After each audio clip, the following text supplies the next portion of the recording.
যেই জিম্বাবুয়ে গত 4 বছরে কোনো টেস্ট ম্যাচ জেতেনি, তাদের কাছেই সিলেটে প্রথম টেস্টে লজ্জায় ডুবতে হয়েছে বাংলাদেশকে। চট্টগ্রামে দ্বিতীয় টেস্টে ঘুরে দাঁড়াতে তাই ঘরোয়া লিগে দুর্দান্ত ফর্মে থাকা এনামুল হক বিজয়কে ডেকেছে বিসিবি। দর্শক সমর্থকদের মনে প্রশ্ন উঠেছে দ্বিতীয় ম্যাচের একাদশ নিয়েও। রিপোর্ট করছেন এস এম আশরাফ।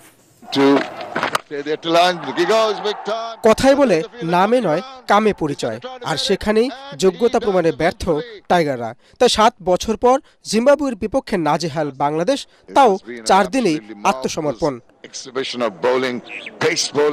গত কয়েক বছর ধরে বাংলাদেশ সবচেয়ে বেশি ভুগছে উদ্বোধনী জুটি নিয়ে। এক তামিম ইকবাল ছাড়া আর কেউই নিজেদের পায়ের তলার মাটি শক্ত করতে পারেননি। সে পথ ধরেই সাদমান ইসলাম হাঁটছেন কিনা প্রশ্ন ওঠা শুরু হয়েছে।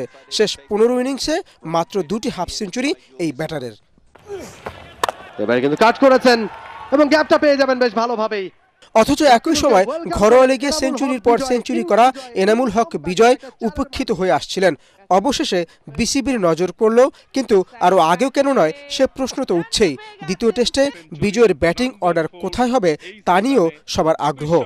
কাঙ্ক্ষিত সেঞ্চুরি তার জন্য মুশফিকুর রহিমের পারফরমেন্সও এখন পুনর্মূল্যায়নের অবস্থায়। শেষ 12 ইনিংসে একটি তো অর্ধশতক না পাওয়া 11 সেঞ্চুরির মালিক এলোমেলো শট খেলে নিজেকেই কাঠ গড়ায় দাঁড় করিয়েছেন।